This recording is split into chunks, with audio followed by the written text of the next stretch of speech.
Nifty second మార్చ్కి option chain data ఎలా ఉందో చూద్దాం. నిఫ్టీ సపోర్ట్స్ ఎలా ప్లేస్ అయ్యాయి, రెసిస్టెన్స్ ఎలా ప్లేస్ అయ్యాయని చూసే ముందు నేను ఆల్రెడీ నిఫ్టీ గురించి మీకు డిస్కస్ చేశాను.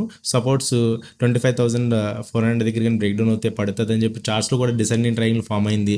నా వ్యూ బ్రేక్ డౌన్ అవుతే కింద పడుతుందని ఎక్స్పెక్ట్ చేస్తున్నానని చెప్పాను. సేమ్ అలాగే జరిగింది.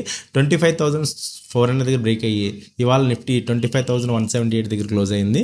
విత్ 316 పాయింట్స్ డౌన్ సైడ్తో క్లోజ్ అయింది Nifty. And Monday second March చూసుకున్నట్టయితే నిఫ్టీ యొక్క సపోర్ట్స్ వచ్చి OA data, highest OA data వచ్చి 25,000 దగ్గర బిల్డ్ అయింది. ఇక్కడ 1,32,000 కాంట్రాక్ట్స్ బిల్డ్ అయినాయి. అండ్ రెసిస్టెన్స్ చూసుకున్నట్టయితే 25,400, ఇక్కడ 2,13,000 కాంట్రాక్ట్స్ అయితే బిల్డ్ అయినాయి. సో చూసుకున్నట్టయితే మనం 25,000 నుంచి 25,400 మధ్యలో మీ నిఫ్టీ అనేది కదలాడే ఛాన్స్ ఉంది. నా వ్యూ అయితే బేరిష్గా చూస్తున్నాను టిల్ 25,000 నియర్గా టెస్ట్ చేసే వరకు. ఓకే, ఆల్రెడీ ఇంతకుముందు కూడా చెప్పా 25,500 కింద ఉంటే నిఫ్టీ బేరిష్గా చూస్తున్నాను అనే విషయం కూడా మీకు ఆల్రెడీ చెప్పడం జరిగింది.